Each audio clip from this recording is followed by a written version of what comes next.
Olá, hoje vamos falar sobre a ferrugem asiática da soja.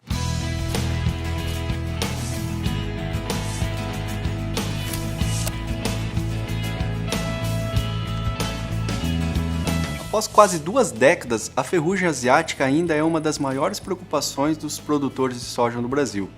Essa doença é causada por um fungo parasita obrigatório, chamado Phacopsora pachyrhizae. Obrigatório, pois necessita de uma planta viva para desenvolver seus processos vitais. A ferrugem foi relatada pela primeira vez no Brasil na safra de 2000-2001. Desde então, vem causando muitos problemas e prejuízos aos produtores de soja. Mas quais são esses problemas? O dano começa com a redução da área foliar, ocasionados pelas manchas nas folhas.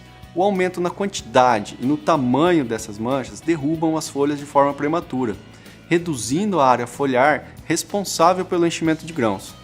Além desses danos, que chamamos de danos diretos, temos os danos indiretos, que são relacionados com o aumento no custo de produção, além de outros fatores, como a limitação da época de plantio, por exemplo. A ferrugem asiática está presente em quase todas as áreas produtoras de soja no Brasil, mas é o ambiente o ponto crítico para o seu desenvolvimento. No caso da ferrugem asiática da soja, temperaturas entre 18 e 26 graus, aliados a um molhamento foliar de no mínimo de 6 horas, é o suficiente para que ocorra a doença.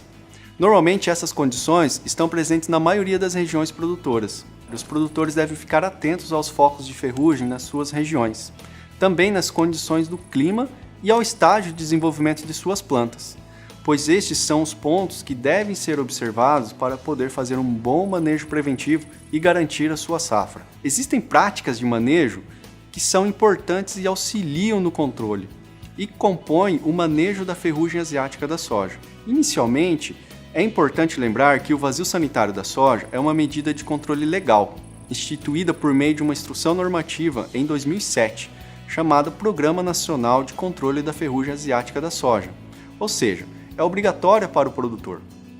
É também uma das mais importantes ferramentas para o manejo da ferrugem asiática da soja. O vazio sanitário tem o objetivo de reduzir o inóculo inicial do patógeno, aquele responsável por dar início à doença nas lavouras comerciais. Este inóculo sobrevive apenas em plantas vivas, por isso a importância do vazio sanitário. Isso significa que o controle da ferrugem começa logo após a colheita da soja. Com o vazio sanitário bem feito, a doença inicia-se mais tarde. Assim temos tempo para conduzir a safra com mais tranquilidade, até o surgimento dos primeiros focos. O vazio sanitário da soja é obrigação de todos inseridos no setor, beneficia toda a cadeia produtiva, principalmente o produtor rural. Outra prática é a semeadura antecipada, aquela no início da janela legal após o vazio sanitário, em meados de setembro. Proporciona um escape em relação à doença, ou seja, se tiver um bom vazio sanitário, significa pouca ferrugem na área. Quem semeia cedo passa mais tempo sem ferrugem, podendo reduzir os custos com fungicida e também garantir mais folhas saudáveis para o enchimento de grãos de soja. A escolha de cultivares com ciclos mais rápidos também é uma estratégia para fugir da ferrugem.